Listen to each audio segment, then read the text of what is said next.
Mag-e-enroll po ako. Mag-e-enroll po ako, ma'am. Nasa requirements mo? Ito po, dala ko ng birth certificate ko tsaka yung enrollment form. Oh, mga original to. Nasa yung mga photocopy nito? Photocopy? Sige po, wait lang po, ma'am. A few moments later. Ito na po yung photocopy, ma'am. Bumalik ka na lang bukas. Sarado na kami. Look! Kuya, wait lang, mag-aayos lang ako, ah. Hoy, bilisan mo naman! 1, 2, 3! Kuya, sandali! Ang pangit ko tuloy sa ID! Kakainis naman si Kuya! Section A. Basta na section mo? Section A ako! Ah! Magkaklase ulit tayo! Ah! Makakakopya pa rin ako sa'yo! Hi, Miguel! Anong section ka? Section B ako. Ikaw? Hindi kami magkaklase ni Crush. Sige. Section A kasi ako eh. Good morning, class! Excited na ba kayo sa panibagong school year? Bad trip? Siya na naman yung teacher ko. Bakit, Scarlett? May problema ka ba sa akin? May problema ako dahil may favoritism ka. Ang lakas mo magreklamo. Di ka pa naman enrolled. Kaka-enroll ko lang ah. Talaga? Bakit ibang Scarlett yun nandito? Hello po! Bakit sabi ng teacher ko di ba daw ako enrolled? Ay, sorry, di kita na-enroll. Pwedeng bumalik ka na lang bukas. Walang hiya ka? Ilang beses na ako balik-balik dito. I-enroll mo na ako. Ngayon na. Miss, balik ka na lang bukas ha? Sige po, babalik na lang po ako bukas. Hi classmates! Ako nga pala si Ashley, ang pinakamayaman at sobrang ganda niyong kaklase. Hi Ashley! Pwede ba tayo maging friends? Ay, sorry, di ako nakikipagkaibigan sa ganyang muka. Ew! Sumanong ugali nito. At least maganda ako. Ikaw?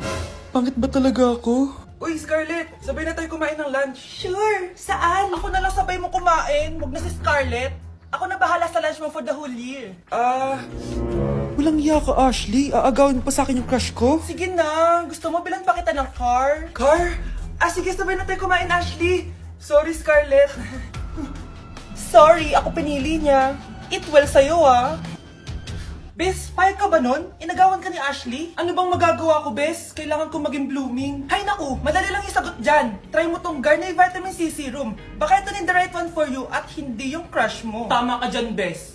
Kaso natatakot ako, baka lalo lang ako maging haggard. Don't be afraid to try new things kasi. Malay mo ito na yung sagot para maging fresh ka.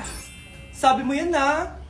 OMG, ang fresh na ni Scarlett. Ano kayang ginawa niya? Paano siya naging fresh? Hindi pwede to. Oh, ano ka ngayon, Ashley? Mas fresh na si Scarlett kesa sa'yo. Scarlett, pwede ba tayong sabay kumain ng lunch mamaya? Che, di na kita kailangan. Sapat na sa akin ng Garnier Vitamin C Serum. Kasi it passes the hashtag Garnier yang che. Humanda ka na, Ashley. This is the beginning of my revenge.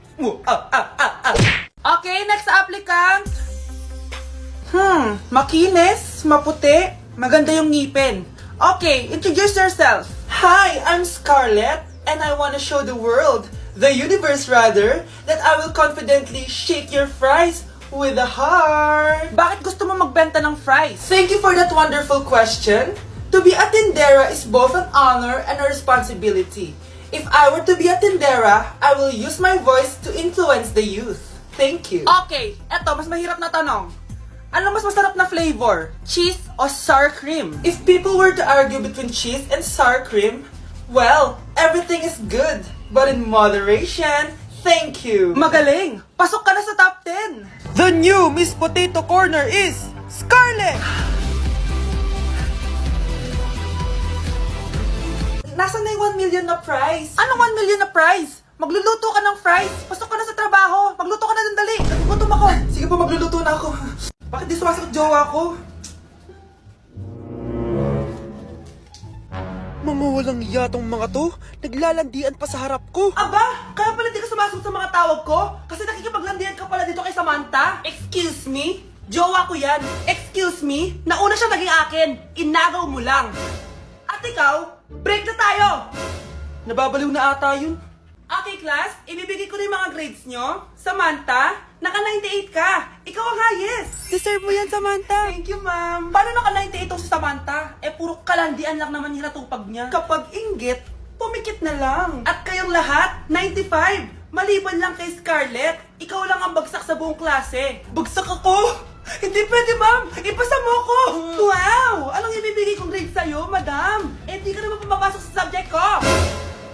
Lagot ako sa nanay ko nito. Nay, bagsak po ako. Ayan! Kaka-boyfriend mo kasi yan! neto.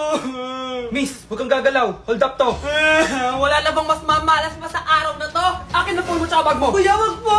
Akin na. Ayoko na. Ayoko.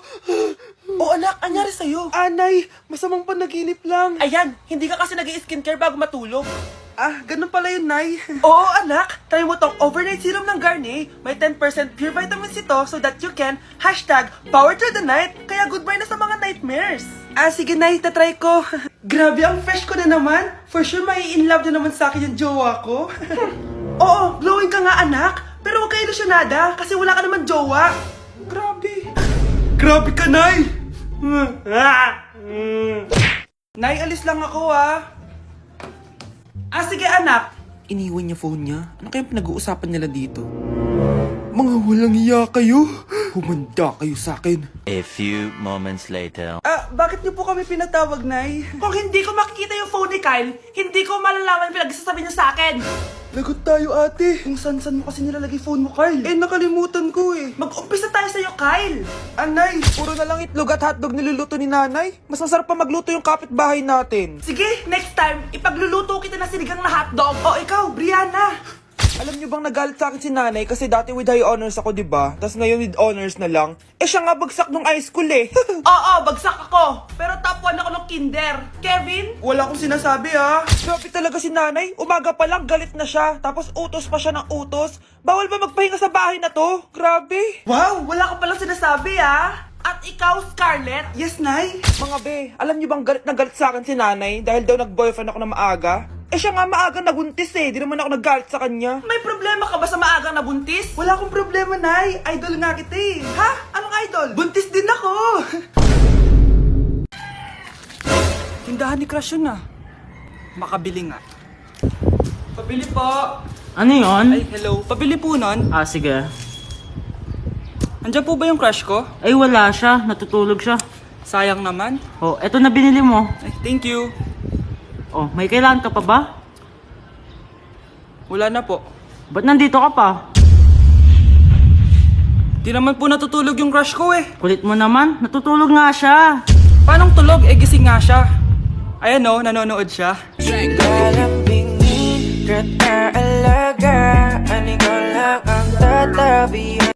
Ang sarap ng pagkain.